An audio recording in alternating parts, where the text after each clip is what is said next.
আমাৰ constitution of ইণ্ডিয়াত যিমানবোৰ আৰ্টিকল আছে গোটেইবোৰ চাই থোৱাটো ভাল, কিন্তু কিছুমান কমন বস্তু আছে যিবোৰৰ পৰা কুৱেশ্যন অহাৰ প্ৰবেবিলিটি বেছি আছে, ঠিক আছে। তো মই কিছুমান আপোনালোকক নোট কৰি দিছো, সেইখিনি ভালদৰে লিখি ৰাখক কপিত। প্ৰথম হ'ল ইউনিফৰ্ম চিভিল কোড, ইউচিচি কওঁ, ইউচিচি আহে article 44 under DPSP, directive principle of state policy. Attorney general article 76, চাওক দুটা বস্তু খেলি মেলি নকৰিব। Attorney general and comptroller and auditor general, যাক আমি কেগ বুলিও কওঁ, কেগৰ আৰ্টিকল হৈছে 148, ঠিক আছে। বহুতে ইয়াতে খেলি মেলি হয়, কালি মোৰো হৈছিলে। চ' এইটো ভালদৰে মনত ৰাখিব। যিটো এটৰ্নৰী জেনেৰেল হয়, যিজন তেওঁ গভৰ্ণমেণ্ট অফ ইণ্ডিয়াৰ হাইয়েষ্ট ল' অফিচাৰ হয়, ঠিক আছে। তাৰপিছত definition of money bill article 110, annual financial statement বা বাজেট কিমানৰ পৰা আৰ্টিকল 112, ঠিক আছে। Power of courts to issue certain writs 226 article, administration of scheduled and tribal area, যিবোৰ শ্বেডিউল এণ্ড ট্ৰাইবেল এৰিয়া আছে তাত যিটো এডমিনিষ্ট্ৰেশ্যন হয় আমি কোনটোত পাওঁ আৰ্টিকল 244। তাৰপিছত আৰু কেইটামান ইম্পৰ্টেণ্ট আছে, all India service article 312, finance commission under article 280, election commission power article 324, proclamation of emergency or national emergency কিমান আছিল 352, তাৰপিছত প্ৰেচিডেণ্ট ৰুল কিমান আছিলে 356, financial emergency 360, power of parliament to amend the constitution এইটো হ'ল 368, আটাইতকৈ বেছি important special provision with respect to the state of Assam article 371 বিৰ আণ্ডাৰত দিয়া হয়। অপশ্যনত আহিব article 371 A B C D এনেকে আহিব। চ' আৰ্টিকল 371 বি। গতিকে এইকেইটা যিকেইটা মই নোট কৰি দিলো বহুত বেছি ইম্পৰ্টেণ্ট, এইখিনি যেনেকৈ হওক মনত ৰাখিব, ইয়াৰ পৰা কুৱেশ্যন আহিব। তাৰ বাহিৰেও যিখিনি কিহৰ ওপৰত আছে, ফাণ্ডামেণ্টেল ৰাইটছৰ ওপৰত, ফাণ্ডামেণ্টেল ৰাইটছৰ কমপ্লিট আৰ্টিকল মনত ৰাখক, কি ক'ত কি আছে, ঠিক আছে। তো আৰ্টিকলৰ ওপৰত কুৱেশ্যন আহিলে এইখিনিৰ ওপৰতে অহাৰ চান্সেছ বেছি আছে। তাৰপাছত ইম্পৰ্টেণ্ট কুৱেশ্যন, আমি already battle of Plassey, battle of Buxar পঢ়িছিলো, কেনেকৈ ডুৱেল গভৰ্ণমেণ্ট আছিলে তাক নাইকিয়া কৰি ব্ৰিটিছ কোম্পেনীয়ে লাহে লাহে ভাৰতৰ শাসনভাৰ ল'বলৈ আৰম্ভ কৰিছিলে, সেইখিনি আৰম্ভ কৰিছিলো। আৰু তেনেকৈ বহুকেইখন এক্ট পাছ কৰিছিলে, ঠিক আছে।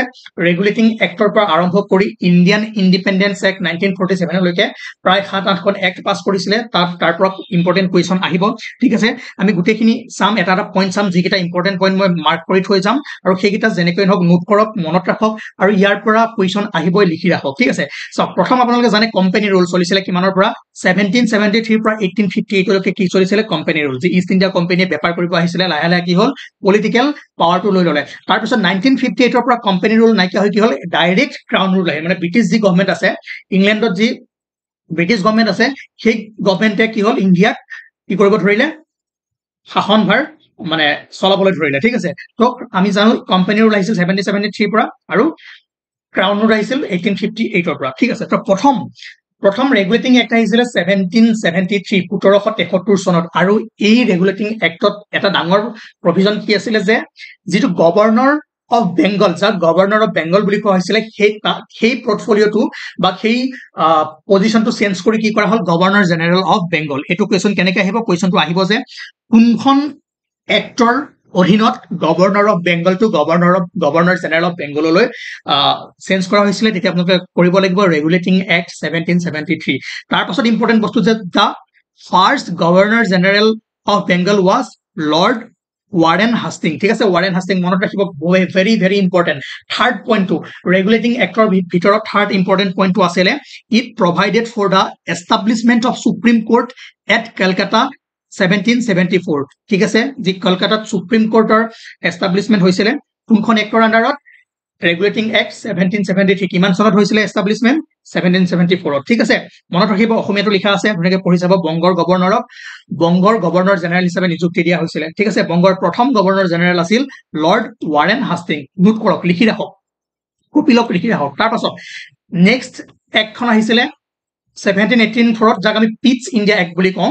চাওক, যেতিয়া 1773 পৰা কি হ'ল কোম্পেনীয়ে গোটেই পলিটিকেল পাৱাৰটো ল'বলৈ আৰম্ভ কৰিলে। তাৰপাছত কি হ'ল 1784 পিটছ ইণ্ডিয়া এক্টৰ জৰিয়তে এই কোম্পেনীৰ যিখিনি কমাৰ্চিয়েল কাম আৰু কমাৰ্চিয়েল ফাংচন আৰু পলিটিকেল ফাংচনখিনি কি কৰিছিলে ডিষ্টিংগুইচ কৰি দিছিলে, ঠিক আছে।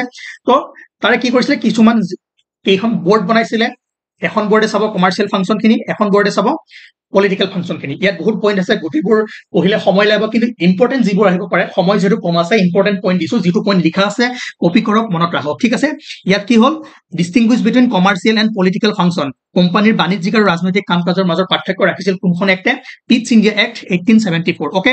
তাৰ পাছত নেক্সট এক্ট আহিছিলে charter act 1813, very very important, কাৰণ ইয়াত কি হৈছিলে, Christian missionary, it allowed the Christian missionaries to come to India to enlighten the people. ইয়াত কৰিব পাৰে যে কোনখন এক্টৰ পাছত ভাৰতত ইণ্ডিয়াত খ্ৰীষ্টান মিছনেৰীসমূহ আহিছিলে, ঠিক আছে। চাৰ্টাৰ এক্ট 1813, 1813 চন। তাৰ পাছত ইয়াত এডুকেশ্যনৰ ক্ষেত্ৰত এই এক্টখনে বহুত ভূমিকা লৈছিলে, এডুকেশ্যনৰ ক্ষেত্ৰত চাম পইচাও এলট কৰিছিলে, ঠিক আছে। সেইখিনি মনত ৰাখিব। প্ৰথম যে এডুকেশ্যনৰ, ইণ্ডিয়ান এডুকেশ্যনৰ কাৰণে যদি সোধে যে কোনখন এক্টৰ দ্বাৰা এডুকেশ্যনৰ ক্ষেত্ৰত ভাল ভূমিকা লোৱা হৈছিলে, তেনেহলে হ'ব charter act 1813, okay. It abolish the trade monopoly of company in India, that is the Indian trade was thrown open to all British merchants. However, it continued the monopoly of company over trade in tea and trade with China. So যেতিয়া British East India company আহিছিলে, তেতিয়া কি হৈছিল যে প্ৰথম monopoly create কৰিছিল, যাতে বেলেগ কোম্পানী ব্ৰিটিছৰ পৰা আহি ইণ্ডিয়াত আৰু বাণিজ্য কৰিব নোৱাৰে, অকে। আৰু এই এক্টখনে কি কৰিলে, যিটো ইষ্ট ইণ্ডিয়া কোম্পানীৰ মনোপলি আছিলে তাক এবলিছ কৰিলে, আৰু এতিয়া কৰিলে কি যে ইংলেণ্ডৰ পৰা যিকোনো কোম্পানী আহিয়ে ইয়াতে ট্ৰেড কৰিব পাৰিব, অকে, অকে, ঠিক আছে। তো এইটো কিমান চনৰ হ'ল, চাৰ্টাৰ এক্ট 1813। তাৰ পাছত it provides for the western education among the inhabitants of the British territories in India, okay. তিনিটা পইণ্ট মনত ৰাখিব। তাৰ পাছত নেক্সট পইণ্ট আহিলে, নেক্সট এক্ট আহিছিলে চাৰ্টাৰ এক্ট 1833, চাৰ্টাৰ এক্ট 1833। ইয়াত এটা মেইন পইণ্ট হ'ল যে গভৰ্ণৰ জেনেৰেল অফ বেংগল, এতিয়ালৈকে আমি কি কৈ আছিলো, গভৰ্ণৰ জেনেৰেল অফ বেংগল। 1833 পাছত গভৰ্ণৰ জেনেৰেল অফ বেংগল হৈ গল কি, গভৰ্ণৰ জেনেৰেল অফ ইণ্ডিয়া। মনত ৰাখিব, এইবাৰ কুৱেশ্যনটো কেনেকে সুধিব যে governor general of Bengal to governor general of India কোনখন এক্টৰ পাছত চেঞ্জ হৈছিলে, চাৰ্টাৰ এক্ট 1833। এইখনত কি হৈছিলে, ৰেগুলেটিং এক্ট 1773 হৈছিলে, governor of Bengal to governor general of Bengal. But ইয়াত গভৰ্ণৰ জেনেৰেল অফ বেংগলৰ পৰা গভৰ্ণৰ জেনেৰেল অফ ইণ্ডিয়া, পাৱাৰবোৰ কেনেকে ট্ৰেন্সফাৰ হৈছিলে আমি অলৰেডি পঢ়ি আহিছো। নাও লৰ্ড উইলিয়াম বেণ্টিক, মনত ৰাখিব, William Bentinck was the first governor general of India. Governor general of Bengal কোন আছিল ফাৰ্ষ্ট, আৰু গভৰ্ণৰ জেনেৰেল অফ ইণ্ডিয়া কোন আছিল ফাৰ্ষ্ট। ভেৰি ভেৰি ইম্পৰ্টেণ্ট বস্তু, এই দুটা আপোনালোকে কুৱেশ্যনত দেখিবলৈ পাব। তাৰপিছত ইয়াত কি হ'ল, ইয়াত কমপ্লিটলি ট্ৰেড কমপ্লিটলি কি কৰি দিলে, মনোপলি নাইকিয়া কৰি পেলালে, ঠিক আছে। তাৰপাছত কি হ'ল, it ended the activities of East India Company as a commercial body which became a purely administrative body. এইখন এক্টৰ পাছত কি হ'ল, ইষ্ট ইণ্ডিয়া কোম্পানী কি কৰিব আহিছিলে, বাণিজ্য কৰিব আহিছিলে, ট্ৰেড কৰিব আহিছিলে, আৰু কমপ্লিটলি কমাৰ্চিয়েল বডি কি হৈ গল, এক্টিভিটিজটো নাইকিয়া কৰি পেলালে। ডাইৰেক্ট এতিয়া কি হ'ল, ইষ্ট ইণ্ডিয়া কোম্পানীয়ে কি হ'ল, এডমিনিষ্ট্ৰেটিভ বডি হিচাপে, পিউৰলি এডমিনিষ্ট্ৰেটিভ বডি হিচাপে ইণ্ডিয়াত কাম কৰিবলৈ ললে। কিহৰ পিছত, চাৰ্টাৰ এক্ট 1833 পাছত। ধুনীয়াকে লিখা আছে, পঢ়িব। ইয়াৰ ইম্পৰ্টেণ্ট পইণ্টটো হ'ল যে lord William Bentinck was the first governor general of India. তাৰপাছত নেক্সট এক্টখন আহিছিলে চাৰ্টাৰ এক্ট 1853, আৰু এই এক্টখনত কি আহিছিলে, it separated for the first time the legislative and executive function of the Governor General Council. ইয়াতে যি executive council function আৰু legislative function এইখিনি কি হৈছিল, সেপাৰেট কৰা হৈছিলে চাৰ্টাৰ এক্ট 1853 জৰিয়তে। আৰু ইয়াৰ এইটো পইণ্ট মনত নাৰাখিলেও এই পইণ্টটো মনত ৰাখিব, it introduced an open competition system of selection and recruitment of civil servants, ঠিক আছে। ইয়াৰ জৰিয়তে চৰকাৰী কৰ্মচাৰীৰ বাছনি আৰু নিযুক্তিৰ মুকলি প্ৰতিযোগিতা প্ৰথমে প্ৰৱৰ্তন কৰা হৈছিলে কোনটো এক্টৰ আণ্ডাৰত, চাৰ্টাৰ এক্ট 1853, অকে। মনত ৰাখিব এই পইণ্টটো। এইটো আহিব, এইটো কুৱেশ্যন দিব, কোনখন এক্ট, একখিনি লিখি দিব, আপোনালোকৰ তাত খেলি মেলি হ'ব পাৰে, সেইকাৰণে মই যিখিনি পইণ্ট লিখি দিছো ভালদৰে এতিয়া কপি লওক আৰু লিখি যাওক, অকে। তাৰপাছত এক্টখন আহিলে গভৰ্ণমেণ্ট অফ ইণ্ডিয়া এক্ট 1858। যেতিয়া আপোনালোকে জানে 1857ত যি ৰিভল্ট হৈছিলে, ফাৰ্ষ্ট যাক আমি ইণ্ডিয়াৰ স্বাধীনতা সংগ্ৰামৰ ৰিভল্ট বুলি কওঁ, কিমান চনৰ হৈছিল, 1857ত। 1857ৰ পিছত এই এক্টখন আহিছিলে government of India act, okay. ইয়াত ধুনীয়াকে লিখা আছে, this significant act was enacted in the wake of revolt of 1857, also known as the first war of independence or sepoy mutiny বা চিপাহী বিদ্ৰোহ বুলিও কোৱা হয় অসমীয়া ষ্টুডেণ্টখিনি ধুনীয়াকৈ পঢ়ি লওক তাৰ পাছত ইয়াত কি হ'ল ইয়াত কি চেঞ্জ কৰিলে একদম very important it change the designation of governor general of India Governor General of India to the Viceroy of India. এবাৰ আহি গল Viceroy of India. কাৰণ মই কৈছিলো যে ইয়াতে কি হল কোম্পানী ৰুল খতম হৈ গল যি কোম্পানী আহি যি ইষ্ট ইণ্ডিয়া কোম্পানীয়ে বজাৰ বেপাৰ কৰিব আহি ভাৰতৰ শাসনভাৰ লৈছিলে সেই কোম্পানী ৰুল খতম হৈ গল এবাৰ কি কৰিলে ব্ৰিটিছ চৰকাৰে ডাইৰেক্টলি ইয়াৰ ভাৰতৰ শাসনভাৰ গ্ৰহণ কৰে ইয়াৰ আগলৈকে কি কৰিছিলে কোম্পানীয়ে চলাইছিলে ব্ৰিটিছ গভৰ্ণমেণ্টে কি কৰিছিলে এক্ট পাছ কৰিছিলে কিছুমান এক্ট পাছ কৰি কিছুমান ৰুল দিছিলে ঠিক আছে ব্ৰিটিছ গভৰ্ণমেণ্টৰ আণ্ডাৰত আছিলে কোম্পানী বাট এতিয়া কি হ'ল গভৰ্ণমেণ্টে ডাইৰেক্টলি ভাৰতক শাসন কৰিবলৈ ল'লে সেইকাৰণে আমি কওঁ যে 1858 পাছৰ পৰা কি হ'ল কমপ্লিটলি কোম্পানী ৰুল শেষ হ'ল আৰু ক্ৰাউন ৰুল ষ্টাৰ্ট হ'ল আৰু ইয়াৰ পিছত গভৰ্ণৰ জেনেৰেল অফ ইণ্ডিয়াক আমি ভাইচৰয় অফ ইণ্ডিয়া বুলি জানো ওকে তিনটা চেঞ্জ হ'ল প্ৰথম চেঞ্জ কি হ'ল গভৰ্ণৰ অফ বেংগলৰ পৰা গভৰ্ণৰ জেনেৰেল অফ বেংগল হ'ল গভৰ্ণৰ জেনেৰেল অফ বেংগলৰ পৰা কি হ'ল গভৰ্ণৰ জেনেৰেল অফ ইণ্ডিয়া হ'ল আৰু এইবাৰ government of India act 1858 governor general of ইণ্ডিয়াৰ পৰা ভাইচৰয় অফ ইণ্ডিয়া হ'ল ওকে ইয়াৰ দ্বাৰা ভাৰতৰ গভৰ্ণৰ জেনেৰেল পদবী সলনি কৰি ভাৰতৰ ভাইচৰয় পদবী কৰা হয় আৰু প্ৰথম কোন আছিলে ভাইচৰয় লৰ্ড কেনিং এইটো এটা important lord Canning became the first viceroy of India লিখি ৰাখক এই পইণ্টকেইটা লিখি ৰাখক এইটো লিখক প্ৰথম ভাইচৰয় কোন আছিলে ঠিক আছে ওকে ক'ত কি চেঞ্জ কৰিলে ধুনীয়াকৈ লিখা আছে বুজি পাব পঢ়িলে নেক্সট 1861 আহিছিলে ইণ্ডিয়ান কাউন্সিল এক্ট 1861 আহিছিলে ঠিক আছে আৰু এই এক্টখনৰ জৰিয়তে লৰ্ড কেনিঙে পৰ্টফলিঅ' চিষ্টেমটো আনিছিলে ইম্পৰ্টেণ্ট কুৱেশ্যন আহিব পাৰে যে পৰ্টফলিঅ' চিষ্টেম কোনে আৰম্ভ কৰিছিলে সেই এটা কুৱেশ্যন বনিব পাৰে কোনে কৰিছিল লৰ্ড কেনিং কোন আছিলে first viceroy of India okay আৰু এই পৰ্টফলিঅ' চিষ্টেমটো কোনখন এক্টৰ আণ্ডাৰত আহিছিলে কোনখন এক্টৰ আণ্ডাৰত আনিছিলে ইণ্ডিয়ান কাউন্সিল এক্ট 1861 ঠিক আছে ইয়াৰ দ্বাৰা ভাইচৰয়ক পৰিষদত ব্যৱসায়ৰ অধিক সুবিধাজনক লেনদেনৰ বাবে নিয়ম আৰু আদেশ প্ৰণয়নৰ ক্ষমতা প্ৰদান কৰা হৈছিল ইয়াৰ উপৰিও 1859 চনত লৰ্ড কেনিঙে প্ৰৱৰ্তন কৰা পৰ্টফলিঅ' ব্যৱস্থাক স্বীকৃতি দিয়া হৈছিল ওকে ঠিক আছে ইম্পৰ্টেণ্ট পইণ্ট নেক্সট এক্ট আহিলে ইণ্ডিয়ান কাউন্সিল এক্ট 1909 যাৰ বিষয়ে আমি আগত অকমান চাইছিলো আমি তাক মৰলে মন্টো ৰিফৰ্মছ বুলিও জানো ঠিক আছে ইণ্ডিয়ান কাউন্সিল এক্টক মৰলে মিন্টো ৰিফৰ্মছ বুলিও জানা যায় সেই সময়ত lord Morley was then secretary of state and viceroy কোন আছিলে লৰ্ড মিন্টো ইণ্ডিয়াৰ ভাইচৰয় আছিলে লৰ্ড মিন্টো চাওক সেক্ৰেটাৰী অফ ষ্টেট চাওক এখন ইণ্ডিয়া হ'ল এখন British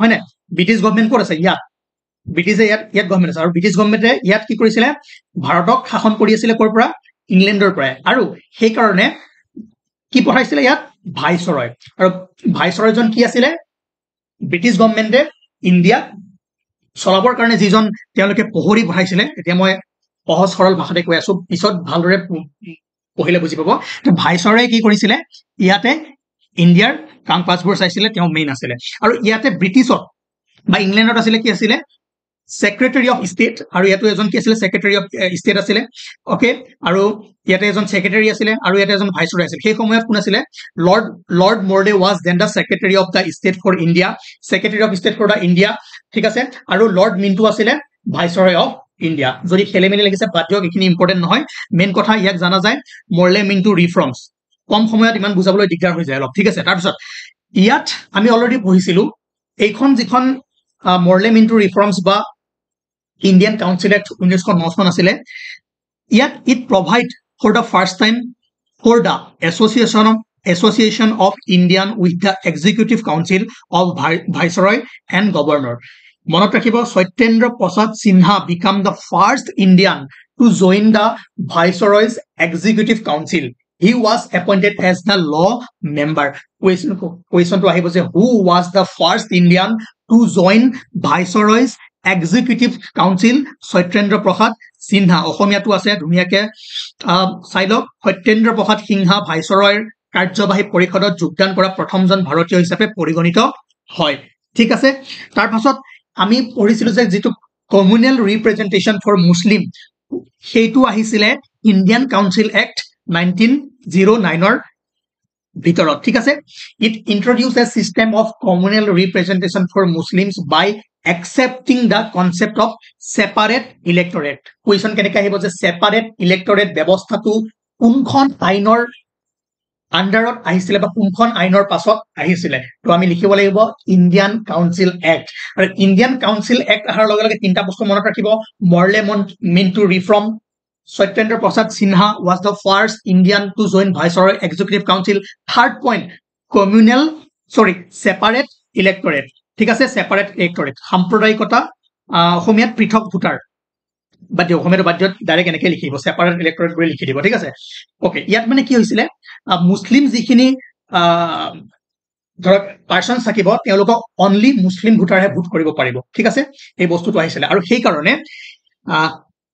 Thus, the act legalized communalism and Lord Minto came to be known as father of communal electorate. Etu question ahibo pare. The father of communal electorate buli kak jana jay Lord Minto. Likha ase dhuniake poribo samprodayik votaror pitri buli kak koha hoy Lord Minto. Okay, thik ase ekhon act loke amar hoy gol Indian Council Act 1909 tar pasot ekhon act ahisile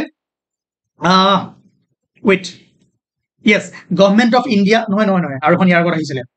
Tot gol. Yes, Government of India Act 1919 Jallianwala Bagh. Link korok timeline board link korok already আমি পঢ়াই গৈছো আৰু ইয়াত এখনক আমি কি বুলি জানো মন্টেগো সেলমছফৰ্ড ৰিফৰ্ম ঠিক আছে মন্টেগো সেলমছফৰ্ড ৰিফৰ্ম বুলি জনা যায় কাক গভৰ্নমেন্ট অফ ইণ্ডিয়া এক্ট আৰু সেই সময়ত কোন আছিল ভাইসৰয় ইণ্ডিয়াৰ লৰ্ড সেলমছফৰ্ড ওকে ঠিক আছে ওকে আৰু এইখন কিয় important government of India act 1999 ৰ পাছত বাই ক্যামেৰালিজম এণ্ড ডাইৰেক্ট ইলেকশ্যন এই দুটা বস্তু ফাৰ্স্ট টাইম কাউন্ট্ৰিত আহিছিলে ধুনিয়াকে লিখি ৰাখক এই পইণ্টটো it introduce for the first time bicameralism and direct election direct question আহিব এটো যে direct election and bicameralism প্ৰথমবাৰৰ কাৰণে ভাৰতত কোনখন এক্টত মানে কোনখন এক্টৰ দ্বাৰা ইন্ট্ৰোডিউস কৰা হৈছিলে Government of India 1919 okay অপচনত গুটেই চাৰিখন মান থাকিব আপুনি মনত কোনখন ৰাখিব লাগিব এইখন আৰু তাৰ কাৰণে মই এভৰি এক্টৰ তলত পইণ্ট খিনি লিখি দিছো এমসিকিউ থ্ৰৰি কৰিলে আপুনি কি পাহৰি যাব পাৰে সেই কাৰণে মই এখিনি এমসিকিউ থ্ৰৰি কৰা নাই তাৰ পাছত আহিল ডায়াৰসি ইম্পৰ্টেন্ট বস্তু ডায়াৰসিও আহিছিলে ডায়াৰসিও ইন্ট্ৰোডিউস কৰা হৈছিলে গভৰ্নমেন্ট অফ ইণ্ডিয়া এক্ট 1999 ৰ আন্ডাৰত ডায়াৰসি কি আছিলে যিবোৰ সাবজেক্ট মেটাৰ আছিলে যেবোৰ এডমিনিষ্ট্ৰেটিভ কাম আছিলে দুটা ভাগত ডিভাইড কৰা হৈছিলে ঠিক আছে এটা ট্ৰান্সফাৰ্ড আৰু এটা ৰিজাৰ্ভ ক্যাটেগৰি বাট দিও কি হয় বাট এটাই মনত ৰাখক ডায়াৰসি বাই ক্যামেৰালিজম ডাইৰেক্ট ইলেকশ্যন কোড আহিছিলে গভৰ্নমেন্ট অফ ইণ্ডিয়া এক্ট 1999 সৰি 1919 আৰু ইয়াত অসমীয়াটো লিখা আছে ঠিক আছে অসমীয়াটো লিখা আছে যে 1919 চনৰ ভাৰত চৰকাৰ আইন প্ৰণয়ন কৰা হয় যিখনে 1921 চনৰ পৰা বাদ দিওক ইয়াক আমি মন্টেগো সেলমছফৰ্ড সংস্কাৰ বুলিও কোৱা হয় ওকে প্ৰথমবাৰৰ কাৰণে দেশত দ্বি সদস্যবাদ আৰু প্ৰত্যক্ষ নিৰ্বাচনৰ প্ৰৱৰ্তন কৰিছিল মানে বাই ক্যামেৰালিজম মানে কি যেনেকৈ আছে আমাৰ আপাৰ হাউস লোৱাৰ হাউস প্ৰথমে নাছিলে তাৰ এই সৰি আহা ফুটবল ওকে 1919 ৰ পাছতে কি হল আপাৰ হাউস লোৱাৰ হাউস দুইখন ধুনিয়াকৈ আহিলে ঠিক আছে আপাৰ হাউসক কোৱা হৈছিল কাউন্সিল অফ ষ্টেট আৰু লোৱাৰ হাউসক কোৱা হয় লেজিসলেটিভ এসেম্বলি ঠিক আছে বাই ক্যামেৰালিজম আহিছিলে আৰু ডাইৰেক্ট ইলেকশ্যন এতিয়াৰ পৰা হৈছিলে 1919 চনৰ গভৰ্নমেন্ট অফ ইণ্ডিয়া এক্টৰ পাছত তাৰ পাছত এখন এক্ট আহিলে আপোনাৰ গভৰ্নমেন্ট অফ ইণ্ডিয়া এক্ট 1935 এখনো ইম্পৰ্টেন্ট ইয়াত বহুত প্ৰভিজন আছে বহুত পইণ্ট আছে কিন্তু গুটেখিনি এতিয়া পঢ়ি থকাৰ সময় নাই ইয়াৰ মেইন কাৰণ হ'ল যে Reserve Bank of India it provides for establishment of a Reserve Bank of India to control the currency and credit of country কৰিব পাৰে যে Reserve Bank of India establishment কোনখন এক্টৰ দ্বাৰা কৰা হৈছিলে বা কোনখন এক্টত তাৰ বিষয়ে প্ৰভিজন আনা হৈছিলে গভৰ্নমেন্ট অফ ইণ্ডিয়া এক্ট 1935 আৰু তাৰ পাছত এটো ইম্পৰ্টেন্ট কাৰণ আসামৰ পলিটিৰ ওপৰতো কিছুমান বস্তু ইয়াত সোমাই আছে it introduce bicameralism in 6 out of 11 province ঠিক আছে 1995 ৰ গভৰ্নমেন্ট অফ ইণ্ডিয়া এক্টৰ দ্বাৰা বেংগল বম্বে মাদ্ৰাজ বিহাৰ এণ্ড আসাম ইয়াতে বাই ক্যামেৰালিজম কি হৈছিলে ইন্ট্ৰোডিউস কৰিছিলে আসামত কিমান চনত ফাৰ্স্ট টাইমৰ কাৰণে 1935 ত ওকে ঠিক আছে ৰিজাৰ্ভ বেংক মনত ৰাখিব তাৰ পাছত যি আমি পঢ়িছিলো ফেডাৰেল লিষ্ট কনকাৰেন্ট লিষ্ট হয় না প্ৰভিন্সিয়াল লিষ্ট এই বস্তুটো ক'ত ক্ৰিয়েট কৰা হৈছিলে গভৰ্ণমেণ্ট অফ ইণ্ডিয়া এক্ট 1935ত আগৰ ক্লাছখিনি যদি কৰিছে ধুনীয়াকৈ আপোনালোকে লিংক কৰিব পাৰিব আৰু এই বস্তুখিনি অসমীয়াটো আছে ধুনীয়াকৈ পঢ়ি চাব তাৰপিছত একেবাৰে লাষ্টত যিখন এক্ট আহিছিলে ইণ্ডিয়ান ইণ্ডিপেণ্ডেন্স এক্ট 1947 যাৰ দ্বাৰা ভাৰতে কি কৰিছিল স্বাধীনতা লাভ কৰিছিল it ended the British rule in India and declared India was an independent and sovereign state on 15 August 1947 ঠিক আছে কোনখন এক্টৰ পাছত ভাৰতে স্বাধীন লাভ কৰিছিলে যদি সুধে ইণ্ডিয়ান ইণ্ডিপেণ্ডেন্স এক্ট 1947 ওকে আৰু ভাৰত আৰু পাকিস্তানৰ বিভাজন partition of India and creation of two independent dominion Indian Pakistan এইখন এক্টৰ আন্ডাৰতে কৰা হৈছিল ইণ্ডিয়ান ইণ্ডিপেণ্ডেন্স এক্ট আৰু সেই সময়ত ব্ৰিটিছৰ প্ৰাইম মিনিষ্টাৰ কোন আছিল ক্লিমেণ্ট এটলি ওকে ওকে ঠিক আছে মনত ৰাখিব এই পইণ্টখিনি যিখিনি মই আজি দিলো ভালদৰে লিখি ৰাখক মনত ৰাখক তাৰপিছত যিখন ফাৰ্ষ্ট গভৰ্ণমেণ্ট ফৰ্ম হৈছিলে আমাৰ ভাৰতৰ ইণ্ডিয়ান গভৰ্ণমেণ্ট ফৰ্ম হৈছিলে ইণ্ট্ৰিমখন নহয় যিখন ইলেক্টেড গভৰ্ণমেণ্ট ফৰ্ম হৈছিলে তাৰ পৰ্টফলিঅ'খিনি ভালদৰে চাই থব জৱাহৰলাল নেহৰু আছিলে প্ৰাইম মিনিষ্টাৰ তাৰপিছত চৰ্দাৰ বল্লভভাই পেটেল আছিলে home minister and deputy prime minister আছিলে মৌলানা আবুল কালাম আজাদ আছিলে এডুকেশ্যন মিনিষ্টাৰ ওকে ঠিক আছে গোটেইখিনি নাচালেও এইখিনি চালে হৈ যাব আৰু বি আৰ আম্বেদকাৰ ল মিনিষ্টাৰ ওকে তাৰপিছত যদি চাই হ'ব এইকেইটা চালে হৈ যাব বি আৰ আম্বেদকাৰ মৌলানা আবুল কালাম আজাদ চৰ্দাৰ বল্লভভাই পেটেল কি পৰ্টফলিঅ' আছে ঠিক আছে তো ইম্পৰ্টেণ্ট ক্লাছ আছিলে বহুত সোনকালে কৰা ক্লাছ নহয় এইখিনি বস্তু বুজিব লাগে কাৰণ কেনেকৈ কি হৈছিলে বস্তুবোৰ কেনেকৈ চেঞ্জ হৈছিলে এইখিনি সময় লাগিব তথাপিও এজ পাৰ MCQ কুৱেশ্যনৰ ফালৰ পৰা ইয়াৰ পৰা বহুতখিনি কুৱেশ্যন বনিব আৰু যিখিনি বস্তু মই ইম্পৰ্টেণ্ট মাৰ্ক কৰি দিছো কৰিব থেংক ইউ